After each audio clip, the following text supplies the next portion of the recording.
നമസ്കാരം. മന്ത്രിയാകാൻ റെഡിയായി നിൽക്കുകയാണ് ജോസ് കെ മാണി. എന്നാൽ അതേസമയം റോഷി അഗസ്റ്റിൻ മന്ത്രി രാജിവെക്കാൻ തയ്യാറുമല്ല. എന്ത് ചെയ്യുമല്ലേ? കേരള കോൺഗ്രസിന്റെ ഒരു ഗതികേട് എന്ന് പറഞ്ഞാൽ ഇത് തന്നെയാണ്. സ്വന്തം പാർട്ടിയുടെ നേതാക്കന്മാർ തന്നെ ആ പാർട്ടിക്ക് പണി വെച്ചാലോ?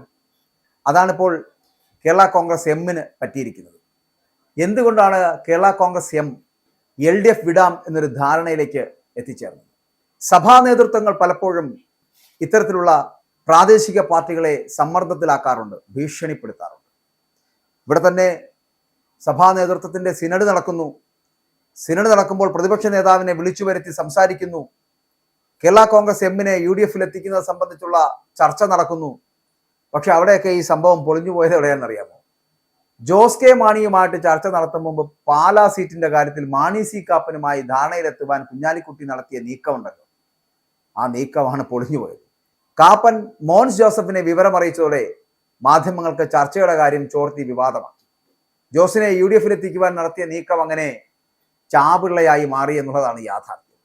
ഒരിടത്തും എത്താതെ ജോസും ഒരു ചർച്ചയും നടത്താതെ കോൺഗ്രസും പിന്മാറേണ്ടി വന്ന ഒരു സാഹചര്യത്തിൽ കേരള കോൺഗ്രസ് എമ്മിനെ UDF തിരികെ കൊണ്ടുവരുവാൻ കത്തോലിക്ക സഭാ നേതൃത്വത്തിന്റെ നിർദ്ദേശപ്രകാരം കോൺഗ്രസ് നേതൃത്വം ഒറ്റക്കെട്ടായി ശ്രമിക്കുന്നതിനിടെയാണ് മുന്നണി മാറ്റ ചർച്ചകൾ മുൻകൂർ വിവാദമാക്കി ചർച്ചകൾ അലസിപ്പിച്ച് മാണി സി കാപ്പൻ MLA-യും മോൻസ് ജോസഫും ചേർന്ന് നടപടികൾ ഉണ്ടാക്കിയെടുത്ത ഒരു പാർട്ടിയെ തന്നെ തിരികെ അവരുടെ LDF മടക്കി അയച്ചത് എന്നതാണ്. സംഭവത്തിൽ മുന്നണിയുടെ പൊതു താല്പര്യത്തിനെതിരായ നിലപാട് സ്വീകരിച്ചതിന് ഇരുവരെയും കോൺഗ്രസ് നേതൃത്വം അതിർത്തി അറിയിച്ചിട്ടുണ്ട്, ഈ മാണി സി കാപ്പനെയും മോൻസ് ജോസഫിനെയും. കാരണം അവർ പെട്ടെന്ന് തന്നെ അങ്ങ് പാലം വലിച്ചു എന്നതാണ്. കാരണം മാണി സി കാപ്പൻ മത്സരിക്കുന്ന പാലായി മോൻസ് ജോസഫിന്റെ PJ ജോസഫ് വിഭാഗവുമൊക്കെ മാണി സി കാപ്പനും മോൻസ് ജോസഫിനും ചേർന്ന് ഈ ജോസ് കെ മാണിയുടെ മുന്നണി പ്രവേശത്തെ വളരെ കൃത്യമായി എതിർക്കുകയാണ്. കാരണം ഇവർക്ക് ലഭിക്കേണ്ട സീറ്റ് ലഭിക്കില്ല, ഇവരിപ്പോൾ മത്സരിച്ചുകൊണ്ടിരിക്കുന്ന ഇടങ്ങളിൽ മത്സരിക്കാൻ കഴിയില്ല, മാണി ഗ്രൂപ്പ് വരികയാണെങ്കിൽ അവർക്ക് സീറ്റ് നൽകേണ്ടി വരും. അപ്പോൾ അതുകൊണ്ട് തന്നെ വളരെ കൃത്യമായിട്ടുള്ള ടാർഗറ്റ് ചെയ്ത് മാധ്യമങ്ങൾക്ക് ചോർത്തിക്കൊടുത്ത് മാണി സി കാപ്പനും ഒപ്പം തന്നെ മോൻസ് ജോസഫും ചേർന്നിട്ട് വലിയൊരു പാര പണിഞ്ഞു കൊടുത്തു ജോസ് കെ മാണിക്ക്. അതുകൊണ്ടാണ് ഈ സഭാ നേതൃത്വം ഇടപെട്ടിട്ട് പോലും ജോസ് കെ മാണിക്ക് LDF തന്നെ ഇപ്പോൾ തുടരേണ്ടി വരുന്നത് എന്നതാണ്. അപ്പോൾ സംഭവത്തിൽ മുന്നണിയുടെ പൊതു താല്പര്യത്തിനെതിരായിട്ടാണ് ഈ മാണി സി കാപ്പനും ഒപ്പം തന്നെ മോൻസ് ജോസഫും പ്രവർത്തിച്ചതെന്ന് കോൺഗ്രസ് നേതൃത്വം അവരെ അതൃപ്തി അറിയിക്കുകയും ചെയ്തിട്ടുണ്ട്. അവർ രണ്ട് വ്യത്യസ്ത പാർട്ടികൾ ഉള്ളവരാണ്, അതുകൊണ്ട് തന്നെ ഘടകകക്ഷികളാണ്. UDF എന്ന് പറയപ്പെടുന്ന സംവിധാനത്തിൽ നിലയുറപ്പിച്ചവരുമാണ്. കേരള കോൺഗ്രസ് എമ്മിനെ UDF എത്തിക്കുവാൻ ഏറ്റവും ശക്തമായിട്ടുള്ള നീക്കമുണ്ടായത് സത്യത്തിൽ കത്തോലിക്ക സഭാ നേതൃത്വത്തിന്റെ ഭാഗത്ത് നിന്നാണ്. ഇക്കാര്യം സഭാ നേതൃത്വം പലതവണ പാർട്ടി ചെയർമാൻ ജോസ് കെ മാണിയെ അറിയിച്ചിരുന്നുവെങ്കിലും കൃത്യമായിട്ടുള്ള ഉത്തരം നൽകാതെ അദ്ദേഹം ഒഴിഞ്ഞു മാറുന്ന സാഹചര്യമായിരുന്നു ഉണ്ടായിരുന്നത്. തങ്ങളെ ഒപ്പം കൂട്ടുന്നതിൽ കോൺഗ്രസിനുള്ളിൽ തന്നെ ഭിന്നതയുണ്ട് എന്നും അത്തരമൊരു സാഹചര്യത്തിൽ പൂർണ്ണ സംരക്ഷണം നൽകുന്ന ഇടതുമുന്നണി വിട്ടുപോകുവാൻ പ്രയാസമാണ് എന്നും ജോസ് കെ മാണി ക്രൈസ്തവ സഭാ നേതൃത്വത്തെ അറിയിക്കുകയും ചെയ്തിരുന്നു. ഇതോടെയാണ് കഴിഞ്ഞ ആഴ്ച സീറോ മലബാർ സഭ സിനഡിനിടെ സഭാ നേതൃത്വം പ്രതിപക്ഷ നേതാവ് VD സതീശനെ നേരിൽ കാണാൻ താല്പര്യം അറിയിക്കുകയും ഖത്തറിലേക്ക് പോകുന്നതിന് തൊട്ടു മുൻപ് അദ്ദേഹം സഭാ ആസ്ഥാനത്ത് എത്തുകയും ചെയ്തതൊക്കെ നമ്മൾ രാഖി രാമായണം കണ്ട കാഴ്ചകളാണ്. കാക്കനാട് സെന്റ് തോമസ് മൗണ്ടിൽ രാത്രി എത്തിയ പ്രതിപക്ഷ നേതാവുമായിട്ട് ചർച്ച നടത്തിയത് സഭയുടെ പൊളിറ്റിക്കൽ അഫയേഴ്സ് കമ്മിറ്റി അംഗങ്ങളായിട്ടുള്ള 4 ബിഷപ്പുമാരും ഒന്നിച്ചിരുന്നായിരുന്നു. 1 മണിക്കൂർ നേരമായിരുന്നു ആ ചർച്ച നടന്നത്. അതെന്തിനു വേണ്ടിയിട്ടായിരുന്നു? അതായത് ഈ കേരള കോൺഗ്രസ് എമ്മിനെ അവർക്ക് കൂടി സ്വീകാര്യമായ രീതിയിൽ UDF എത്തിക്കണമെന്നാണ് അവരുടെ ആവശ്യമായിരുന്നത്. അതിൽ കോൺഗ്രസ് നേതൃതലത്തിൽ ഐക്യം ഉണ്ടാക്കണമെന്നായിരുന്നു സഭാ പിതാക്കന്മാരടക്കം അന്ന് VD സതീശനോട് പ്രധാനമായിട്ടും ആവശ്യപ്പെട്ടത്. ഇതുമായിട്ട് ബന്ധപ്പെട്ടുള്ള ചില നിർദ്ദേശങ്ങളും അവർ പ്രതിപക്ഷ നേതാവിന് നൽകുകയും ചെയ്തിരുന്നു. കേരള കോൺഗ്രസ് എം ഒരുക്കമാണെങ്കിൽ കോൺഗ്രസിൽ നിന്നും ഒരു ഭിന്നസ്വരങ്ങൾ ഉയരില്ല എന്ന് പ്രതിപക്ഷ നേതാവ് പിതാക്കന്മാർക്ക് ഉറപ്പ് നൽകുകയും ചെയ്തു. പക്ഷെ അതിനിടെ പ്രതിപക്ഷ നേതാവിന്റെ നിർദ്ദേശപ്രകാരം ലീഗ് നേതാവ് PK കുഞ്ഞാലിക്കുട്ടിയും പാലാ MLA ആയിട്ടുള്ള മാണി സി കാപ്പനെ ബന്ധപ്പെട്ടു. ജോസ് കെ മാണിയുമായിട്ടുള്ള ചർച്ചയ്ക്ക് മുൻപായിട്ട് പാലാ സീറ്റിന്റെ കാര്യത്തിൽ മാണി സി കാപ്പനുമായിട്ട് ധാരണയിലെത്തുകയായിരുന്നു അതുമായിട്ട് ബന്ധപ്പെട്ട അവരുടെ ലക്ഷ്യം.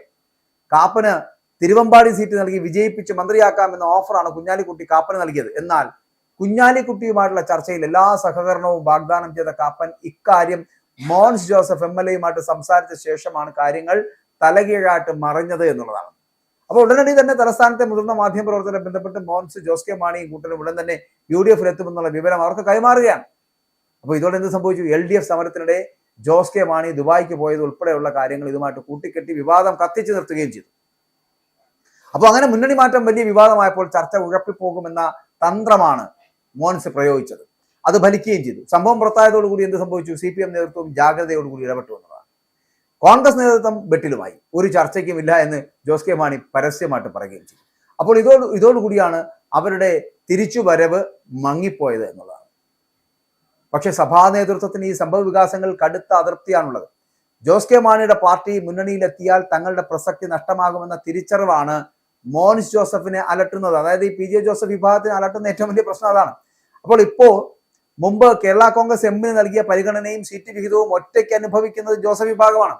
അവർക്ക് തൊടുപുഴയ്ക്ക് പുറത്ത് 100 പ്രവർത്തകർ തികച്ചില്ല എന്നുള്ള തിരിച്ചറിവ് കോൺഗ്രസിനടക്കമുണ്ട്. പക്ഷേ ജോസ് കെ മാണിയും കൂട്ടരും വഴങ്ങാത്തതാണ് കോൺഗ്രസിന് മുൻപിലെ പ്രതിസന്ധി എന്ന് പറയപ്പെടുന്നത്. എന്നിട്ടും PJ ജോസഫിന് വഴങ്ങിക്കൊടുക്കുകയാണ് കോൺഗ്രസ് പലപ്പോഴും. അതിനിടെ ജോസ് കെ മാണി മുന്നണി വിടാൻ തീരുമാനിച്ചാൽ മന്ത്രി റോഷി അഗസ്റ്റിനെയും പ്രമോദ് നാരായൺ MLA ഒപ്പം നിർത്താൻ CPM ശ്രമം നടത്തും. പക്ഷെ ആ നീക്കം ഫലം കാണില്ല എന്നുള്ള സൂചന അവർക്ക് തന്നെ ലഭിച്ചിരുന്നു. കാരണം ഒരു പാർട്ടിയെ പുലർത്തിക്കൊണ്ട് ജോസ് കെ മാണി UDF പോകുന്നു, മന്ത്രി റോഷി അഗസ്റ്റിനും പ്രമോദ് നാരായണനും LDF നിൽക്കുന്നു എന്നൊരു സാഹചര്യം ഉണ്ടാക്കുന്നു. പലപ്പോഴും റോഷി അഗസ്റ്റിന് അത്തരത്തിലൊരു വാശി ഉണ്ടായിരുന്നു. അല്ലെങ്കിൽ ഇപ്പോൾ ഇവിടെ നിൽക്കുന്ന സ്ഥിതിക്ക് ഇവിടെ തന്നെ അങ്ങ് തുടർന്നു പോകുന്നതാണ് നല്ലത് എന്നുള്ളത്. റോഷിക്ക് ഇടതുമുന്നണി വിടാൻ താല്പര്യമില്ലെങ്കിലും പാർട്ടി തീരുമാനിച്ചാൽ അതിനൊപ്പമേ റോഷി നിലപാട് സ്വീകരിക്കൂ എന്നുള്ള കാര്യത്തിൽ തർക്കമില്ല. ഇത് CPM മനസ്സിലാക്കിയ കാര്യമാണ്. നമുക്കറിയാവുന്ന മറ്റൊരു കാര്യം, CPM നിന്നും കോൺഗ്രസിൽ നിന്നും പുറത്തായി മറ്റൊരു പാർട്ടിയിൽ മെമ്പർഷിപ്പ് പോലും എടുക്കാൻ കഴിയില്ല എന്നുള്ള അവസ്ഥയിലായിരുന്ന പ്രമോദ് നാരായണൻ. ആ പ്രമോദ് നാരായണനെ ഒപ്പം കൂട്ടി CPM സിറ്റിംഗ് സീറ്റ് പിടിച്ചു വാങ്ങി പ്രമോദിന് അത് നൽകി അവിടെ മത്സരിപ്പിച്ച് വിജയിപ്പിച്ചത് ജോസ് കെ മാണിയാണ്. എന്നിട്ടും ജോസ് കെ മാണിയെ വിട്ടുപോകാൻ പ്രമോദ് നാരായണൻ തയ്യാറാകുമെന്ന് തോന്നുന്നുണ്ടോ? അതും CPM മനസ്സിലാക്കി. അപ്പോൾ ആ ജോസ് കെ മാണിയെ തള്ളിപ്പറയുന്ന നിലപാടാണ് പ്രമോദ് നാരായണനും സ്വീകരിക്കുക എന്നുള്ള സാഹചര്യത്തിലേക്ക് എത്താൻ കഴിയില്ല എന്നുള്ള സത്യം CPM മനസ്സിലാക്കി. പക്ഷെ അദ്ദേഹത്തിന് മുന്നണി മാറ്റത്തോട് വിയോജിപ്പായിരുന്നു. അത് യാഥാർത്ഥ്യമാണ്. പക്ഷെ സഭാ നേതൃത്വം നിലപാട് കടുപ്പിച്ചാൽ കേരള കോൺഗ്രസ് എമ്മിന് എത്ര കാലം അത് കണ്ടില്ലെന്ന് നടിക്കാൻ കഴിയുമെന്നത് മറ്റൊരു ചോദ്യമാണ്. അതുകൊണ്ട് തന്നെയാണ് ഇവിടെ റോഷി അഗസ്റ്റിൻ പിന്മാറുകയാണ് എന്നുണ്ടെങ്കിൽ ജോസ് കെ മാണിക്ക് മന്ത്രിയാകാൻ ഒരു മോഹമുണ്ട്. എത്ര കാലമായി ഇങ്ങനെ നടക്കാൻ തുടങ്ങിയിട്ട്? ഇനിയെങ്കിലും അപ്പൻ ജീവിച്ചിരുന്നെങ്കിൽ ചിലപ്പോൾ ഇതിനു മുമ്പേ തന്നെ മന്ത്രിയാക്കപ്പെട്ടേനെ. ജോസ് മോഹനെ മന്ത്രിയാക്കുവാനുള്ള ഒരു വലിയ താല്പര്യമൊക്കെ അന്ന് കെ മാണിക്കുണ്ടായിരുന്നു. പക്ഷെ അതിനുള്ള ഒരു സ്ഥിതിയും ജോസ് കെ മാണിക്കില്ലായിരുന്നു. പക്ഷെ ഇപ്പോ ഒരു പാർട്ടിയുടെ നേതാവാണ്, ചെയർമാനാണ്. പക്ഷെ അദ്ദേഹത്തിന്റെ പാർട്ടിയിൽ അദ്ദേഹം മാത്രം വിജയിക്കില്ല, ബാക്കിയുള്ളവർ വിജയിക്കുകയും ചെയ്യും എന്നൊരു അവസ്ഥ നിൽക്കുന്നതുകൊണ്ട് തന്നെയാണ് അദ്ദേഹത്തിന് മന്ത്രിയാകാൻ കഴിയാത്തത്. ഇപ്പോൾ ഏതെങ്കിലും വിധത്തിൽ ഒന്നുകിൽ UDF നിൽക്കുക, അല്ലെങ്കിൽ LDF നിന്ന് മന്ത്രിയാകുക. മന്ത്രിയായി മുന്നോട്ട് പോകാൻ താൻ റെഡിയാണ് എന്നുള്ളതാണ് ജോസ് കെ മാണിയുടെ ആകെയുള്ള ഒരു തീരുമാനം എന്നുള്ളത്. അപ്പോൾ അങ്ങനെയാണെന്നുണ്ടെങ്കിൽ LDF വിജയിക്കും. 2024 നിയമസഭാ തെരഞ്ഞെടുപ്പിൽ വളരെ ശക്തമായിട്ടുള്ള തിരിച്ചുവരവ് നടത്തും. ആ തിരിച്ചുവരവിൽ ജോസ് കെ മാണിയും മത്സര രംഗത്തുണ്ടാകും. അങ്ങനെ നിയമസഭയിലേക്ക് മത്സരിച്ച് വിജയിച്ചാൽ തന്നെ മന്ത്രിയാക്കാമെന്നുള്ള ഒരു വാഗ്ദാനം കൂടി CPM മുന്നോട്ട് വെക്കുന്നുണ്ട്. മാത്രമല്ല മറ്റൊരു മാസ്റ്റർ B പ്ലാൻ ഉണ്ടല്ലോ, ആ പ്ലാൻ കൂടി അവർ നടപ്പിലാക്കുന്നുണ്ട്. അപ്പോൾ അതായത് ഇപ്പോൾ ജോസ് കെ മാണി UDF പോകുവാനുള്ള ഒരു സാധ്യത ഉണ്ട് എന്നുണ്ടെങ്കിൽ LDF നിലനിർത്തുന്നതിന് വേണ്ടിയിട്ട് അവരുടെ കൂടെ കൂട്ടുന്നതിന് വേണ്ടി Thiruvananthapuram central seat Jose K മാണിക്ക് നൽകുവാൻ CPM തയ്യാറാകുകയാണ്. കാരണം എന്താണെന്ന് അറിയാലോ, ആന്റണി രാജുവിന്റെ മത്സരമൊക്കെ അവസാനിപ്പിച്ചു. ഇനി എന്തായാലും മത്സരിക്കാൻ കഴിയില്ല എന്നുള്ളപ്പോൾ തന്നെ ആകെ ഒരേ ഒരു നേതാവും ഒരു അണിയും മാത്രമുള്ള ജനാധിപത്യ കേരള കോൺഗ്രസ് അവിടെ അവസാനിച്ചു കഴിഞ്ഞു, ആന്റണി രാജുവിന്റെ. അതുകൊണ്ട് തന്നെ തിരുവനന്തപുരം സെൻട്രൽ വേണമെങ്കിൽ മാണിക്ക് കൊടുക്കാം, ജോസ് കെ മാണിക്ക് കൊടുക്കാം. അങ്ങനെ ഒരു വച്ചുമാറൽ തന്ത്രം കൂടി CPM മുന്നോട്ട് വെക്കുന്നുണ്ട്. അപ്പോൾ മധ്യ കേരളത്തിൽ മാത്രമല്ല, ഇങ്ങ് അനന്തപുരിയിലും വന്ന് ഒരു വിളയാട്ട് നടത്താം എന്നുള്ള ഒരു ചിന്ത അത് ഈ പറയുന്ന ജോസ് കെ മാണിക്ക് ഒരു ഉറപ്പായി നൽകുകയും ചെയ്തു. അങ്ങനെയാണെങ്കിൽ വിജയിച്ചു വന്നാൽ ജോസ് കെ മാണിക്ക് ഈ പുതിയ മന്ത്രിസഭയിൽ, പിണറായിയുടെ 3ാമത് മന്ത്രിസഭയാണ് വരികയാണെന്നുണ്ടെങ്കിൽ ആ മന്ത്രിസഭയിൽ നല്ലൊരു മന്ത്രി പദവി അത് ലഭിക്കുന്ന ഒരു സാഹചര്യം ഉണ്ടാകും. പക്ഷേ അങ്ങനെയാണെങ്കിൽ റോഷി അഗസ്റ്റിന്റെ മന്ത്രി പദവി രാജിവെക്കേണ്ടി വരുന്ന ഒരു സാഹചര്യം ഇപ്പോഴത്തെ അവസ്ഥയിലല്ല. ഇപ്പോഴത്തെ അവസ്ഥയിൽ രാജിവെച്ച് മന്ത്രിയാകാൻ ഒരിക്കലും ജോസ് കെ മാണി തയ്യാറല്ല. പക്ഷേ രാജിവെച്ച് മാറി നിൽക്കുവാൻ റോഷി അഗസ്റ്റിനും തയ്യാറല്ല. മാത്രമല്ല റോഷി അഗസ്റ്റിൻ കാണുന്ന അടുത്ത 3ാമത് മന്ത്രിസഭയിൽ വീണ്ടും മന്ത്രിയാകാമെന്നുള്ള മോഹമാണ്. പക്ഷെ അത് നടക്കില്ല. കാരണം ജോസ് കെ മാണി ഏത് വിധേനയും ഏതെങ്കിലും ഒരു ജയിക്കുക മാത്രം ചെയ്യുന്ന ഒരു മണ്ഡലത്തിൽ നിർത്തി വിജയിപ്പിച്ചെടുക്കേണ്ടി വരും. കാരണം അദ്ദേഹത്തിന്റെ ആജീവനാന്ത ആഗ്രഹമാണ് മന്ത്രിയാവുക എന്നുള്ളത്. അതിപ്പോഴായില്ലെങ്കിൽ ഇനി എപ്പോൾ എന്നൊരു ചോദ്യമുണ്ട്. അതുകൊണ്ട് റോഷി അഗസ്റ്റിന് ഈ മന്ത്രിയുടെ സകല പാപഭാരങ്ങളും എല്ലാ ആഭരണങ്ങളും മാറ്റിവെക്കേണ്ടി വരും എന്നുള്ള കാര്യത്തിൽ തർക്കമില്ല. ജോസ് കെ മാണി LDF തുടർന്നാൽ അത് പണിയാകുന്നത് റോഷി അഗസ്റ്റിന് തന്നെയായിരിക്കും. കാരണം റോഷി അഗസ്റ്റിന് മന്ത്രി പദവിയിലേക്ക് എത്താൻ പറ്റില്ല. പകരം ജോസ് കെ മാണി തന്നെയായിരിക്കും അടുത്ത നിയമസഭാ തിരഞ്ഞെടുപ്പിൽ എവിടെ നിന്നെങ്കിലും വിജയിച്ച് മന്ത്രിയാകും. പിണറായി വിജയൻ സർക്കാർ വീണ്ടും അധികാരത്തിൽ വന്നാൽ അതിൽ ജോസ് കെ മാണി ഒരു മന്ത്രിയായിരിക്കും.